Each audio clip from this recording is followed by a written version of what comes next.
Welcome back to the Scotian Canadian channel. I got a special one here tonight. I got Grant McCagg with me from Recruits, and I'm honored to have him on the channel here. I've been a fan of you, Grant, for quite a while. I remember when you were working with Brian, and he was laid off for a little bit there, and you guys were paired up, and that's kind of when I got on Diaz. And but really, when when it was the was it 2018 draft for Kotkaniemi, and you came with that source there, and he started climbing, and it kind of made me look into the kid more because I was on the Quinn Hughes train hard. And but just relying on a few different highlight packages on YouTube and that, I was looking at KK and I was like, man, and what you were saying, and it was like, oh, this center might be the real deal. Obviously a project, but yeah. So yeah, I love what you do, and I'm happy to have you on. Hey, it's a pleasure to be on here, Matt. You're a rising star, being on CBC the other day and all that. So it's almost the pleasure's mine. I really appreciate that, man. Yeah, Yeah. So, what are your thoughts on? I'd love to pick your brain here. It was kind of a crazy Habs Leafs series we just got through, and especially the way it played out. Game one, the Habs. Personally, I thought they played a really intimidating game. That first one, maybe even the second one. They win the first one, then they drop the next three, and then all of a sudden, it seemed like the game plan changed a little bit. The mentality changed, and then we go on to win the next three. So I'm curious to hear from you what you thought was the main factor or main factors which led to the Habs victory in this series, maybe without saying Carey Price. yeah. Well, that seems to be the standard answer for sure. Yeah, I think he was good throughout the series. So yeah, I don't know that a lot changed in that regard. A lot of it comes down to breaks. Getting that first goal is always important. I think, especially with the Habs this year, it seems like when they get behind, they're almost toast.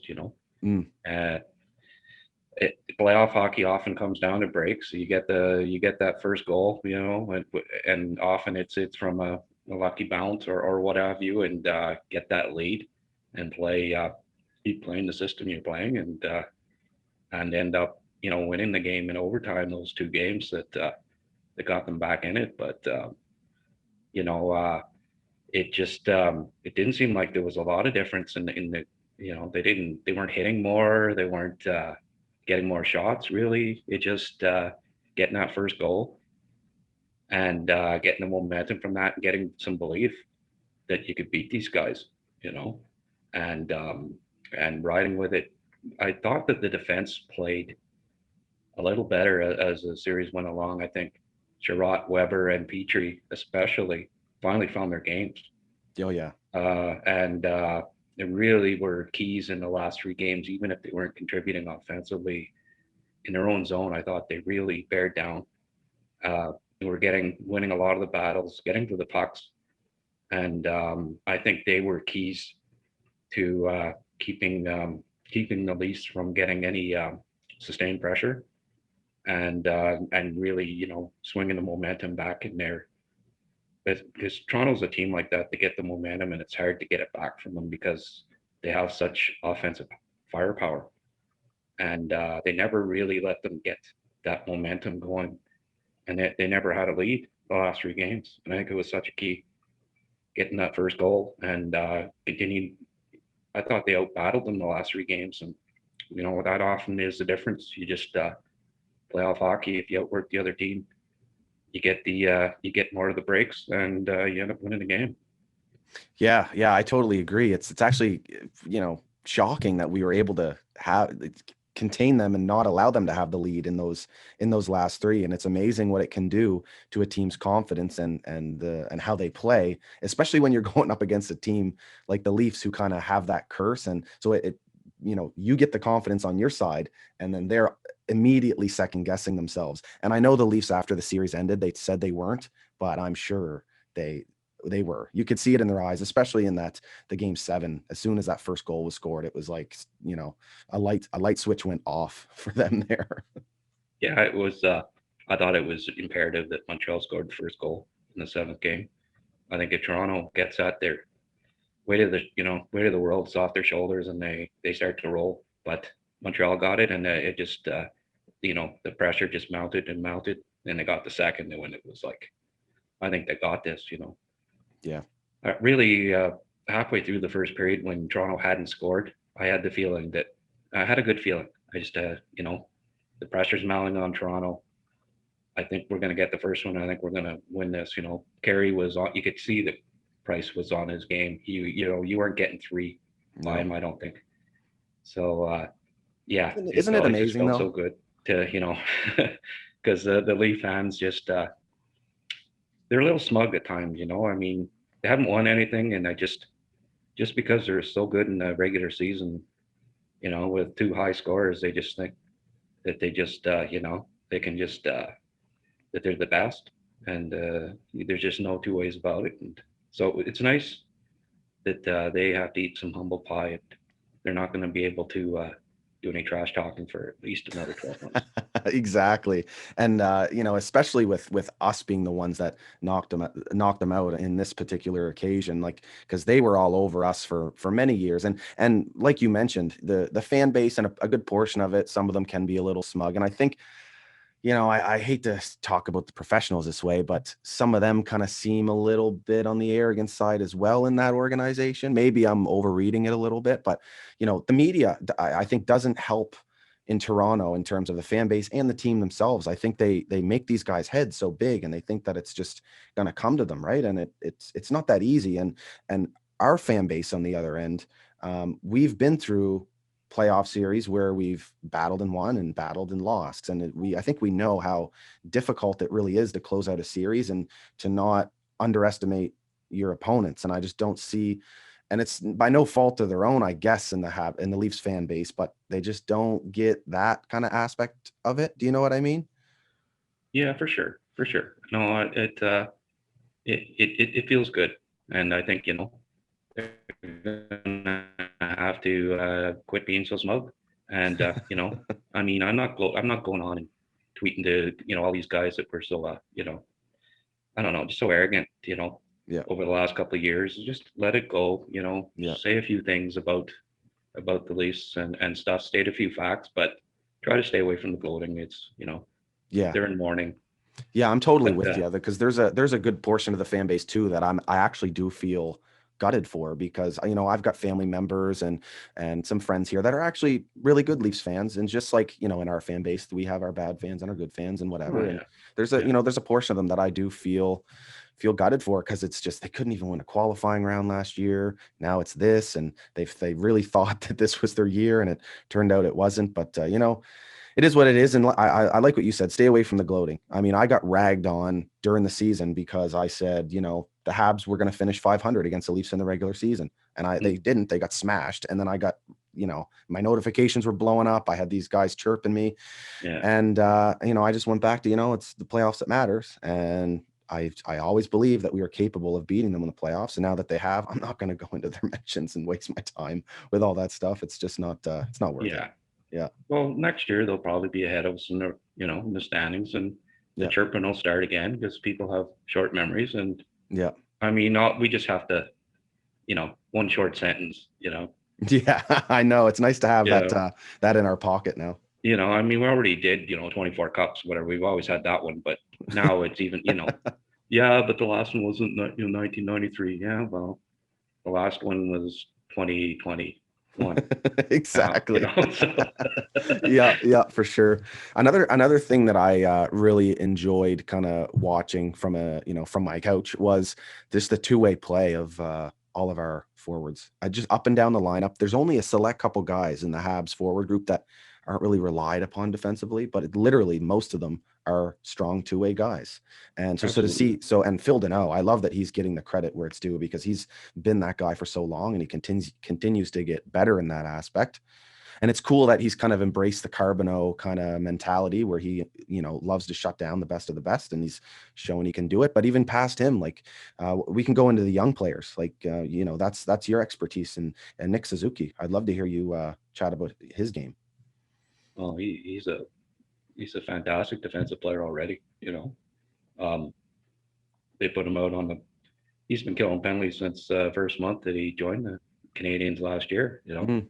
I mean, they recognize right away just how great his hockey sense is. His hockey IQ's top 10 in the league already, I think. Mm.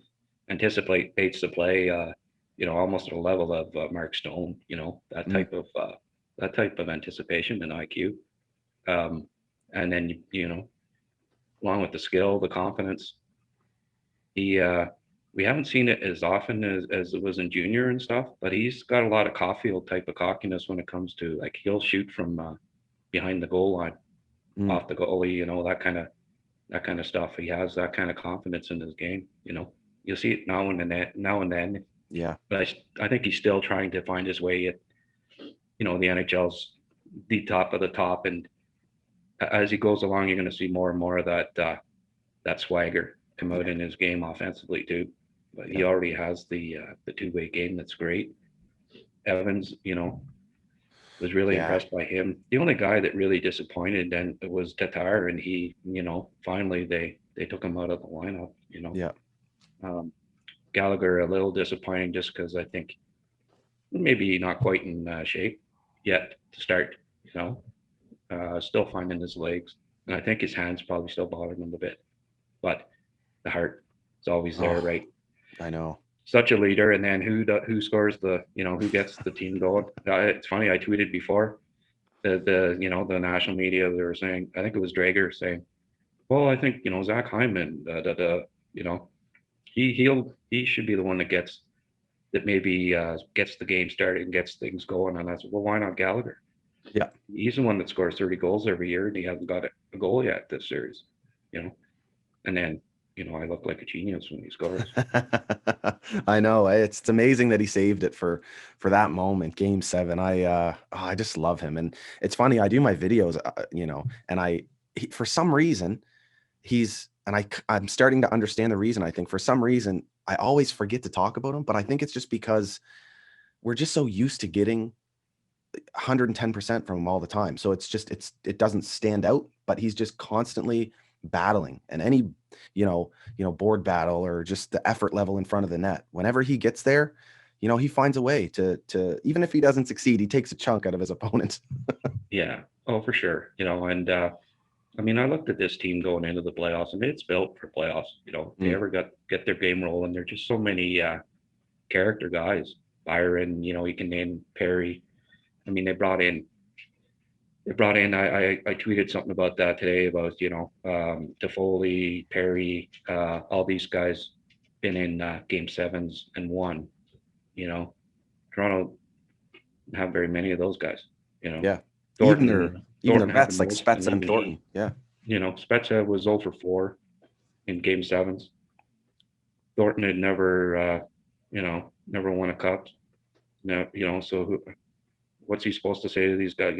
How the big games. Well, he always lost them. So Montreal brought in these guys that Edmondson's another one. Yeah. All these guys won cups. They won game sevens. Toffoli in his rookie year, first 3 rounds, game sevens, they won. Yeah. So you have these guys that have been there, and and who rose to the occasion. Perry scored a goal. Toffoli scored a goal. Stahl, the other guy, Yeah. Couple 4. assists. I think he's won 4 game sevens. Mm, In a cup. Well, he stepped up he did. finally, big time the last few games. Had been hard on him. I don't think his skating. He finally started to find his legs. Yeah.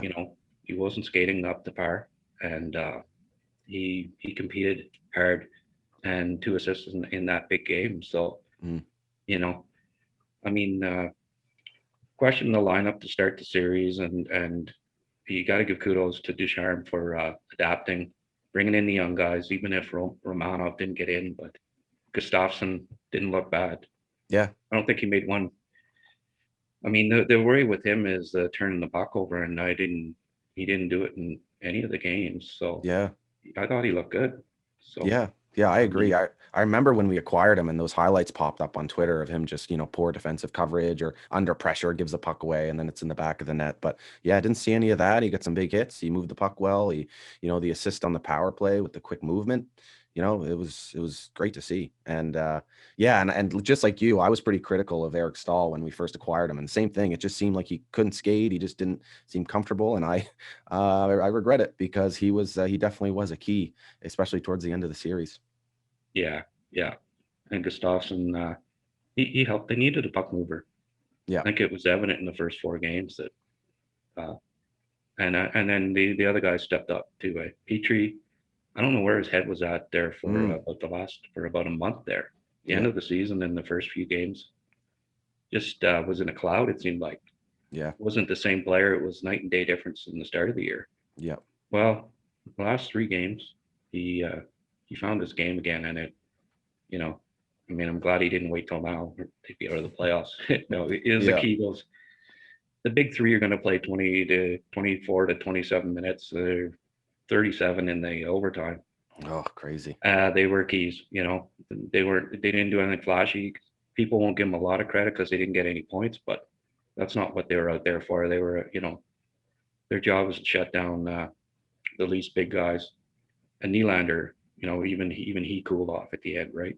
Mm. The Canadians did a really good job shutting him down at the end too. So Yeah, it was amazing to see. Like the Leafs had so much confidence early in the series, even in that game one that the Habs ended up winning. Just the way that they were playing offensively and controlling the puck and using their skill. But then the longer the series went, they were terrified to get hit. Like even like Galchenyuk might have been one of the few guys that was willing to take a hit to make a play, and that's unbelievable when you think about who's in their top six. And yeah, like even last night Marner's not looking to make plays, and Matthews, he'd have the puck on his stick and he'd rush a play because he didn't want to get hit. So yeah, yeah, he got tired of getting hit by the end of it. yeah, He's dishing out the hits at the start, but a few face rubs and a few cross checks from Weber and the boys later. That smile, that smug smile or smirk or whatever he had yeah, there that wasn't even there anymore. nope, And Simmons, he looked like, at the start of the series, you noticed him. He was involved physically and in the play for checking the stuff. By the end of the series, you hardly heard his name. yeah, He non-factor was because irrelevant. he got smashed a few times too, and I think even he got tired of it. Yeah, when even Gustafsson's knocking you down, Yeah. it's a good sign. Yeah, exactly. Now, another one of the kids here, Cole Caufield, made his playoff debut. Was it game 3 that he got in? I think it was game 3 that he ended up Yeah, getting in. yeah, it was. Yeah, Now, I mean, we all know what he has in his toolbox offensively and the shot that I'm sure we're going to get used to seeing. But I was kind of really impressed by how he accepted his role in terms of playing responsibly. He was chipping pucks in and get active stick. And so, what are your thoughts on his defensive game and how he kind of, you know, accepted that coming into the series? I watched I think every Wisconsin game of the last 2 years. I might have missed a couple. Uh, great coaching job there. Granado. I mean, he was an undersized winger in the NHL too. Mm, Became a good scorer, and I think it really rubbed off on him. And spent a lot of time with him from day one. As a freshman in Wisconsin. By the end of his second season, he, they had him out in all situations, end of yeah, games, protecting leads, the whole works, and it was fun to see him out there with the empty net. Like even Dom I think he has more confidence in him protecting the lead than AK already. wow, and that's He's amazing.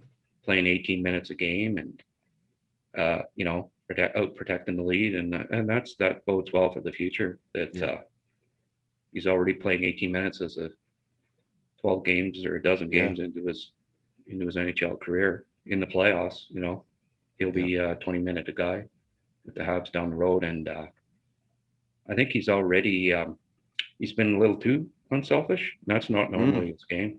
yeah, Like the other night, passing it to Petrie when normally 9 times out of 8 he yeah, shoots there. Like yeah, that. I mean, that's what part of his game that people don't know about. He is a really good passer. A lot of mm, people that haven't seen enough of him. He's a give and go, and he sees the ice at a different level than most people. yeah, He creates, even though he wasn't producing, he was always creating offense, yeah, and the points. The points weren't there, but they're going to just come as it goes along too. Maybe even this series. Be nice to yeah. see him break out, and get a few goals. Oh my God, would it ever? Yeah, like I love a couple things I want to touch on that you mentioned. You mentioned Suzuki with the anticipation in his game, and then we see that from Cole Caulfield with the eventual OT winning goal in Game 5 when he knew where the play was going. He picked it off from Galchenyuk up the ice, and then man, the confidence to throw it back to Suzuki there. That was amazing to see that. And then the other thing you mentioned too was, the passing and how the give and goes. I love him on the power play. For one, his bank passes off the boards to the point, but not just that. He loves using that bumper and just a quick pass to Toffoli, even if Toffoli's in traffic, and he'll make the accurate pass. And I love how that just really throws off the penalty killers and opens up space around the ice. And I love that he has the confidence to do that at such a young age. Yeah, he's close to a level of Drouin when it comes to stuff like that, where he's so creative, and yeah, he makes passes that not many guys. Been watching the Habs the last few years, and not many guys. He makes plays that only Drouin and now and then Suzuki or Kotkaniemi make. They're Yeah. just at a different level creativity wise than you know than all the plumbers and the luggers that like Gallagher. For all that you love about him, he's not gonna make plays like that. He's No. gonna go to the net. He's gonna chip in goals. He's make the odd nice pass. But these guys are at a different level, and it's exciting to see them. The best is yet to come with all these guys. So it's really exciting that the future really bodes well for the Canadiens offensively for a change. Yeah. Yeah. Something you hear often is that how important it is to like play with speed and anticipate the game quickly and make quick plays. But guys like Caufield, and I see it in Kotkaniemi as well.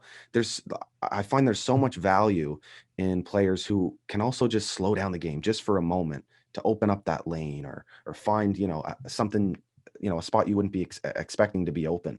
Caufield has that. I see it a bit in Kotkaniemi as well. I think just his Oh ability yeah, to stop and glide and look for that open man and thread the needle. yeah, yeah. No, for sure. KK, I think that there's even more to come in that regard. He's still finding his way, um, still getting used to stick handling at the NHL level and stuff. But it comes and goes with him. It seems like Mm, you see spurts of it for a while, and then he'll go through a period where he's lacking confidence or whatever.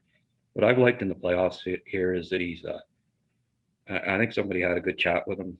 Whether it was his dad or whoever, the vet, but just go to the net, and because he's such a good forechecker. yeah. Already he really forechecks hard, hits hard, gets in there, long stick, covers a lot of ground. Um, get around the net and just try to get a greasy one here and there, and he's got a couple, Yeah. and it boasted, really boasted his confidence, and that shot that he took, even though if it went off Bogosian, it was that wasn't a shot that he was taking month and a half ago. You know, he'd flub on it. When he'd roll off his stick and go in a corner or whatever, he was just really fighting it. Yeah. And now, for whatever reasons, so glad it's playoff time that it came back. But he's got it back. He's got his mojo back, and I expect another strong series from him. Yeah, yeah, same. He can definitely be a key for us for moving forward, not only in the playoff, but man, I'm excited for him. And I've been making this comparison ever since he was drafted, and I'd love to make it to you to see what you think. A lot of people say, "Oh, Barkov or Kopitar or whatever," but for me, like the way, like I already mentioned, the gliding and the finding the lanes and all that, but combine Mhm. that with the power forward center game, to me he's on track to be like a Ryan Getzlaff type power center. What do you think? Well, yeah, Kopitar is a bit like that too. So I Mm, think that's partly where the right. comparisons come in there.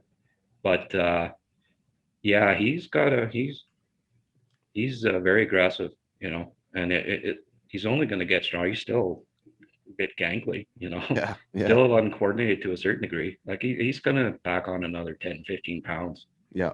and he's got the attitude. Mm, He likes to hit. I think you're going to see him getting in a few more scraps too as it goes along. We saw mm. him that one time, and he humbled the European guy pretty good there. Yeah. Haig, I But it's think it going to was be a Robert Canadian Haig. guy. Yeah. It's going to be a Canadian guy the next time, and he'll surprise everybody. But I think he's got that in him, Mm. as he gets a little stronger, a little more confident, and gets knocked down a couple more times, and because you can tell he's got temper on him too.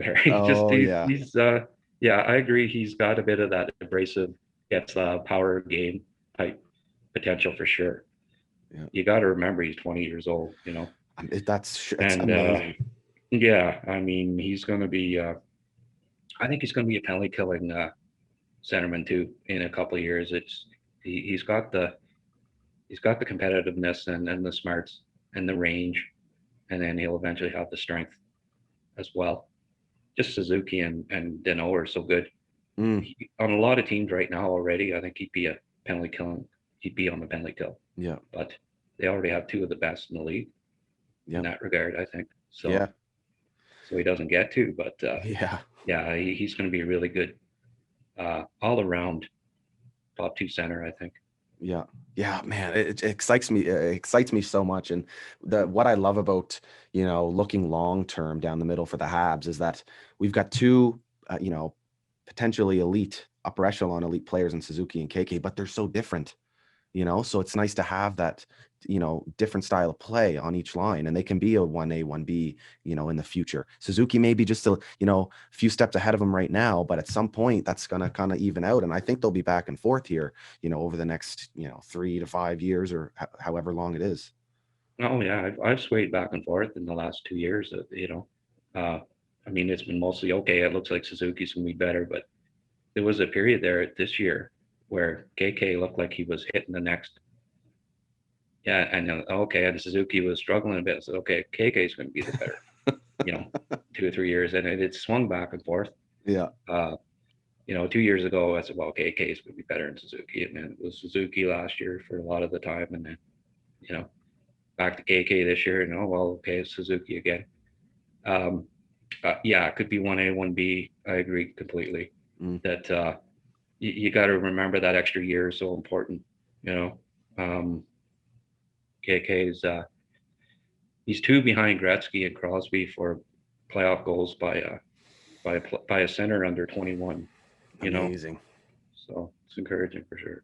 Yeah, no doubt, no doubt. Now, what are your thoughts on Romanov not playing? I kept thinking like it was like a hidden card that they had, and they were going to play it at some point, but they didn't. So do you think he draws in, and what do you think of his game so far, in his first NHL season? He struggled a bit at the end, and I guess that started to concern the team. He certainly didn't. I thought the first 40 games of the year, maybe the last 10 or 15, maybe got a little tired. Yeah. He was playing 8 minutes, 10 minutes a game in Russia, 40 game schedule, 50 game schedule. It's pretty condensed this year, playing friggin', every second night. Yeah. And he probably got a little fatigued. He started to lose a bit of he started to make a few mistakes, so lost a bit of that swagger and confidence. Um, Struggled against Toronto in a couple of games at the end of the year. I think that, the more I got thinking about it, well, I guess these are the reasons why, because it Right. surprised me. Yeah. I expected him in there, but I kind of understood too do you want the vets, the guys that have been there. You don't want them making mistakes like Sandin ended up making. Like, I think he caused more goals against than any other defenseman as it ended up in the series. Yeah. So maybe they made the right call after all. I'm not afraid to admit when I'm wrong. Like maybe I ended up being wrong with that, but And I was too, and I think you're dead on. I think you're totally right. and I think he played well against Winnipeg this year. Yeah. Winnipeg's got a big, strong forward core. Mm. They like to, and I really think that I have a feeling that he's going to play game one. I don't think you can wait. As the series went on, it didn't make sense to bring him in. Okay, we're going to throw Right. you into game 7 against Toronto here. Yeah. It just didn't make sense, even though we wanted it. Right. But new series start, a lot of tired guys, bring in Romanov, and he's good at he's got good gap control and physical. The best hitting defenseman on the Canadiens. He hits guys Oh, you know, that they're moving better than anybody. Yeah. So, you know, if he can smack, I don't know that anybody else could hit healers when he's moving, Mm. Remember except that him. hit early in the season? Yeah. Yeah, you know, and Yeah.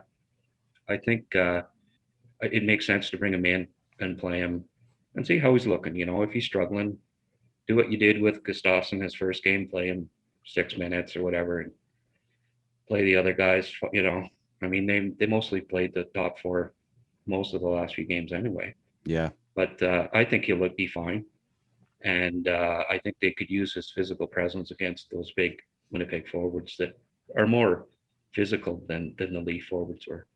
Yeah. Yeah, for sure.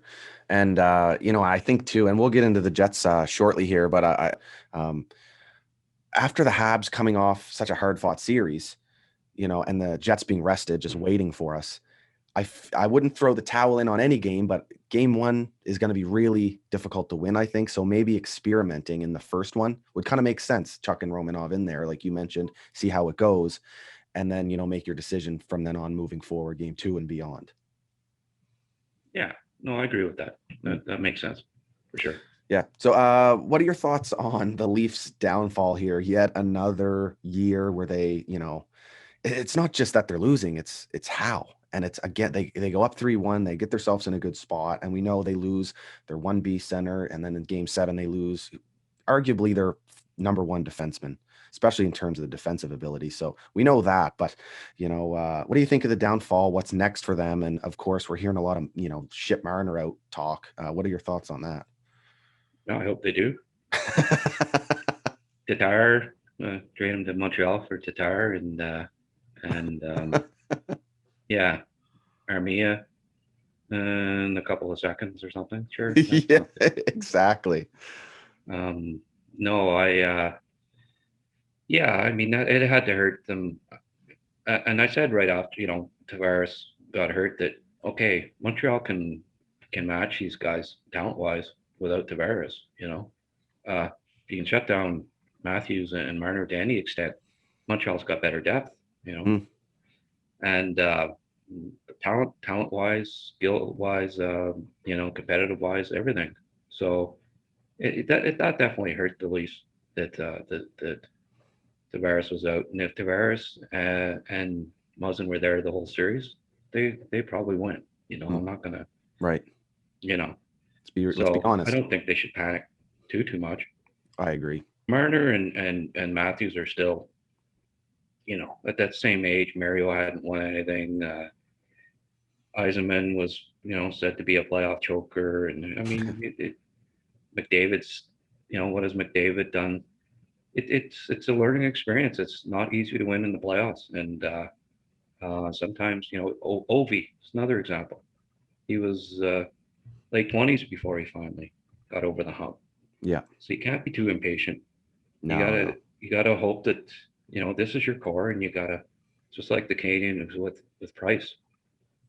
He was struggling and all that. Oh, get rid of him, get rid of the contract. Well, no, you gotta hope he snaps out of it and that he eventually wins. And it's the same with these guys. You build around them. You draft character players, like somebody. I think Knuckles Island was bringing that up today. I forget who exactly was saying it, but I think it was Knuckles. Just draft character guys. You don't have to pay them the big salaries. Yeah. First 5 years, get those guys in that minimal salaries instead of trading first round picks for character guys like Foligno that ended up not doing anything anyways. Be patient and not try to win it all when these kids are 20. Like they expected Matthews to be winning cups at 22, 23. Well, not many guys do. No, no. Crosby and Taves are, definitely the exception Yeah. to the rule. Getzlaff was a different animal. Like he had it figured out at 2021. He was a tough, Yeah. two-way guy, right? Physical guy. Oh, yeah. So, same with Taves and same with Crosby. They're a little more gritty than Matthews in that regard, but they may never win, but I'm hoping they never do. Of course. But, Yeah, they got a lot of decisions to make. I think they have to stop trying to the quick fix things and try to win a 1 or 2 cups as you go along instead of trying to win, right away. Yeah. And I think that's been their mistake. And Dubas is a young lad; he's learning too as he goes along. So we'll see. We'll see what their approach is, but I think the lack of high picks in the last few years is going to come back to bite them. Yeah, I agree big time. They've kind of gone all in at a very risky stage in their build, and looking at them long term, lots of question marks. They're going to have their best players UFAs when they're entering their prime of their career. That's going to be tough. And I rag on Austin Matthews for being soft, and the Leafs fans right now are just absolutely hammering Mitch Marner for his inability to score and not wanting to take a hit to make a play and all that sort of stuff. But, like you mentioned, they're kids, and, imagine like however old, 22, 23, think of these guys. They're going up against Shea Weber, a seasoned veteran, and he's known as being one of the most difficult guys to play against. Joel Edmondson, Ben Sherratt. These guys are in their 30s. Like, that's got to be intimidating. This is men versus kids. So and they had Chera for 2 straight years. Yeah. Imagine you're 20, 21 years of age and you're supposed to, why aren't you beating Chera? That's not easy. Yeah, exactly. Care if you're 28, let alone 20, Yeah. And So specifically, they haven't had it easy. No. And specifically Mitch Marner, because it's the hot topic right now. I love the kid. Great penalty killer. I love that he's like, embraces that aspect of the game, great active stick, how he can skate and stop and start and break up plays. I love that style of, I love that aspect of his game, but then you add in that elite talent as well with the passing and how shifty he is. I got no complaints about Mitch Marner. It's just that realistically, he's young. Yeah. No, Marner's a fantastic hockey player. I like him more than Matthews, Me too. Uh, he's a lot like Suzuki with the smarts, just as defensive. He's even better than Suzuki defensively at this point. His stick, you know, you're anywhere near him on the PK along the boards. How many times he get the puck, Yeah. knock the puck off? He's just amazing stick, amazing defensively, fantastic passer. You know, vision, elite vision, and puck skills are, you know, east west. He's one of the best. Uh, and how old is he? 24. So Yeah. I mean, the best is yet to come. Yeah. And I I mean, think he'll only, this will only make him stronger in the future in the playoffs. I think this, losing like this, yeah. his character is only going to build from it. And yeah, Matthews, I'm not as sure about. I don't really Mm. know what his character is compared to Marner's, but you know, every team in the league would take Marner in a heartbeat. Oh, 100%. And yeah, likely the same for Matthews too. Yeah, But like likely. I totally agree with you, the character stuff with him, right? Yeah. I'm the furthest thing from a Matthews fan. I know I respect his talent and his shot and all that, but looking at the post game interviews last night, Marner constantly, I need to be better. I need to finish those plays. I need to do this. I just need to be better. Austin Matthews didn't say that once, not once. And I think, just hearing him talk and the whole peacocking with the outfits and all that stuff, how he was showing up to in the bubble last year, I don't like his personality, and I don't think that's the type of guy you can win with. Maybe that's a hot take, but I just, I respect his talent, and maybe he'll learn over time to figure that out. But yeah, see where I'm coming from? Oh yeah, yeah. We could go all night on that lad. Yeah, His character. exactly. But Anyway, how about Habs Jets? So we got this huge series coming up, and it seemed like throughout the season. I mean, obviously they had our number as well in the regular season, but these games were actually really, really gritty, and they kind of were really starting to develop a rivalry. It was like the only matchup this season with the Habs where you could actually sense the animosity between the teams. So that's what I thought anyway. So I think this is going to be, a hard fought series. And what do you think the keys to victory for the Habs will be? And what are you expecting for the series?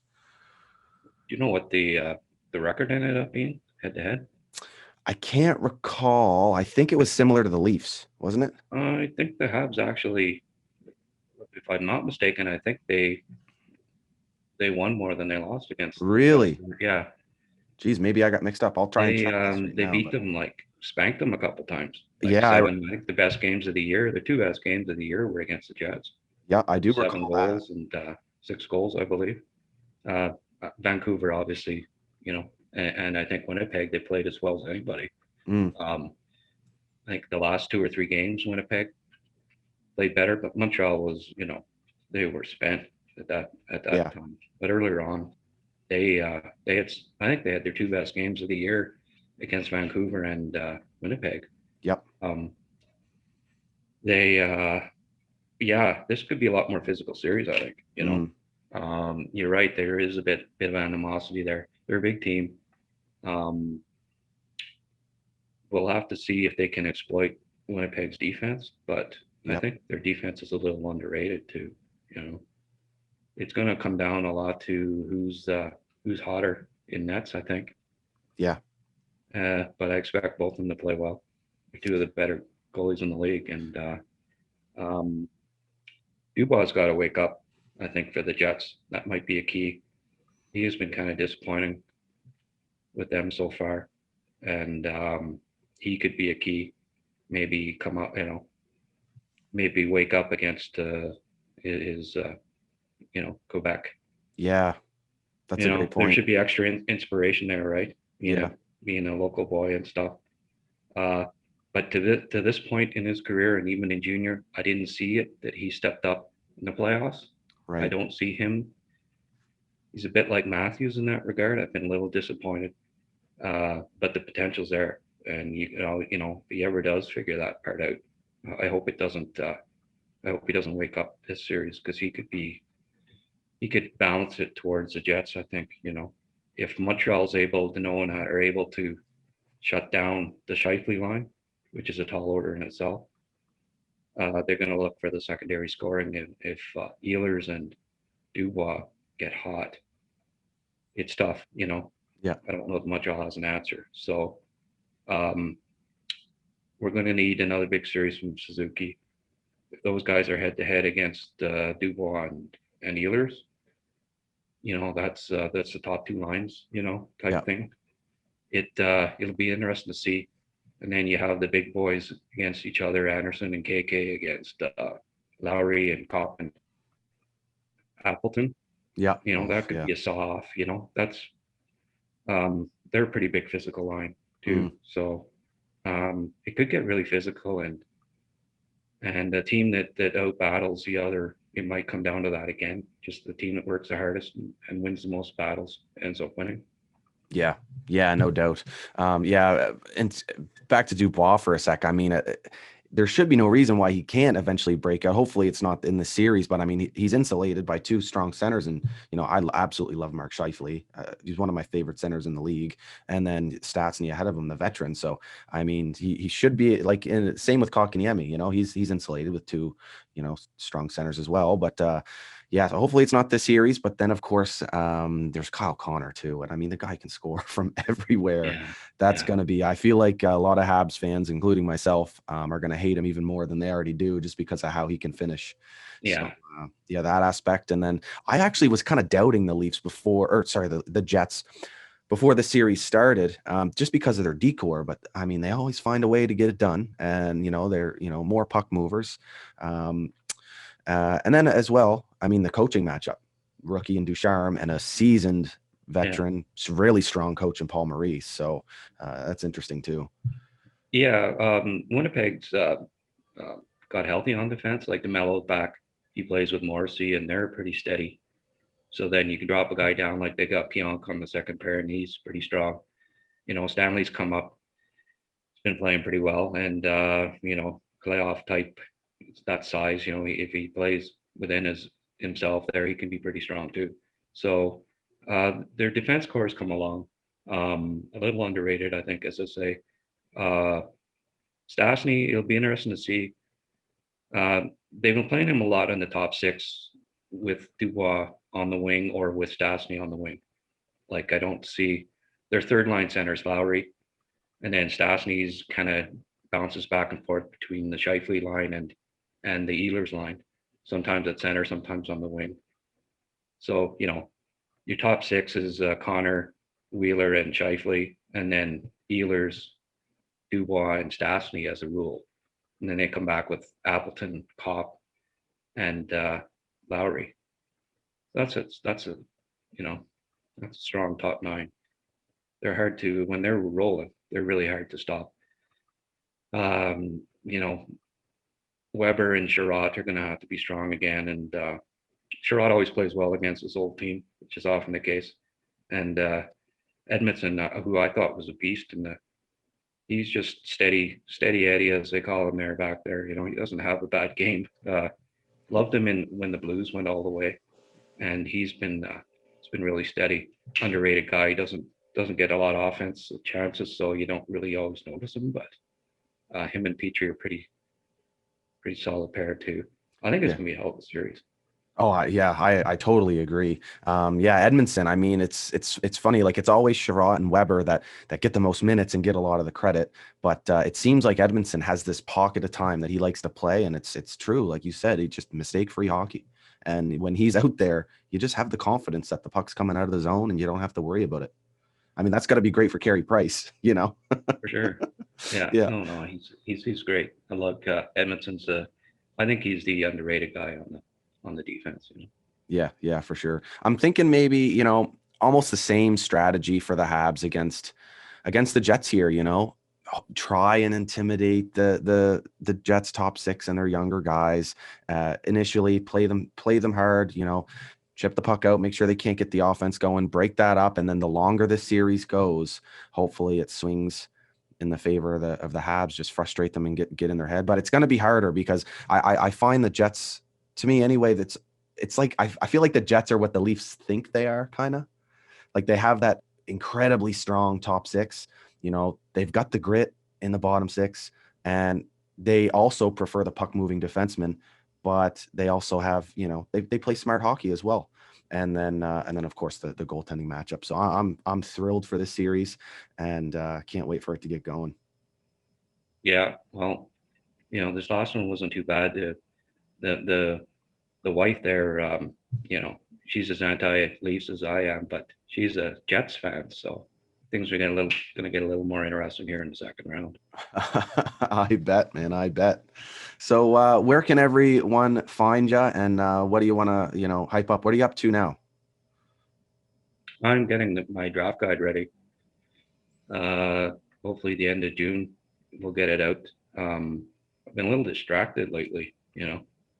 Usually, month before the draft, I don't have distractions of watching the Habs in the Mm. playoffs. Yeah, exactly. This year is a little different. Yeah, So there's that distraction. So might get out a day or two later than I planned, but because I'm not gonna, not watch the Habs, and yeah, it's tough not exactly. to go on Twitter after Toronto got eliminated and stuff like that, Oh, just to read what everyone's saying about it. But I'm yeah. gonna have to get disciplined here, stay off the Twitter, as they say. Well, And geez, time flies when you're scrolling, eh? And then oh, all of a I sudden, know I holy shit, spend what too time is much it? time. I Me spend too. too. I'm addicted to Twitter. I admit it. But yeah, you'll see me on Twitter, Yeah. and I'll be filling you in when the guide's out, and putting all the links up for all the uh, whenever I post Hab stories and stuff, it's through our links at Twitter. It seems like it's the main vehicle for promoting the website by far. Yeah. So you can find me on Twitter and go to recruits.ca. That's recruits without an I. And we'll be posting lots of. Dan does some great game recaps. Dan Maher, I have him within 5 minutes of the game being over. He says, "Oh, the story is posted." Wow. Like he types it during the game, and he's very prolific and does a great. He's a seasoned coach, knows the game well, and he sees the games well, and he Wow. offers a coaching perspective. And so some great recaps from him to keep the Habs content up. But the next month I'm concentrating on getting out my fifth edition, my fifth draft guide, and a little different this year with seeing very little live viewings this Yeah, I was year. gonna ask you. Yeah, Um, mostly video scouting. Same boat as the NHL scouts. Like all my friends that are NHL scouts or mostly did video scouting this year too. So now they know how I feel. yeah, Uh, and I do the majority of my scouting on video, yeah, but I get a lot of input from NHL scouts, yeah, and they help me, with my rankings. So I usually get out a pretty good list that's close to what you end up seeing yeah, on draft day. yeah. No, I love your work, and yeah, it's such a unique, strange time because not only do you have to rely on the video, like you said, but it's like there's a bunch of tournaments that haven't happened. Then there's, the CHL, up in the air that didn't play, some did, some didn't. And then even the ones that did, they played the same teams over and over again. So I don't know, something that I've kind of pondered in my head is that this is almost a draft that you even more so have to rely on the character of these kids because they have to persevere through, a lot less playing time and kind of a lot different, approach to their hopeful NHL career than other guys have. So, yeah, It's I think there's going to be a lot of sleepers in this draft. Guys that get picked in the second, third, fourth round that end up being best players because you didn't really get to see them enough to really come up with pertinent rankings. yeah, So the best drafting teams, the ones that do their homework the most, I think will do the best. Um, I think Montreal's one of those teams. perfect year for them to have Canadiens, what, for example. 11 picks. Perfect year for Yeah, that. Yeah, Trevor and his staff work hard, yeah, and I think that the staffs that work the hardest are going to do the best. I think this year. So hopefully that'll be the Habs. Will be the yeah. ones. Right on. Well, thanks for coming on, Grant. It was a pleasure chatting with you. I had a lot of fun, and hopefully we can do it again. Sounds great. Thanks, man. Right on. Cheers, buddy.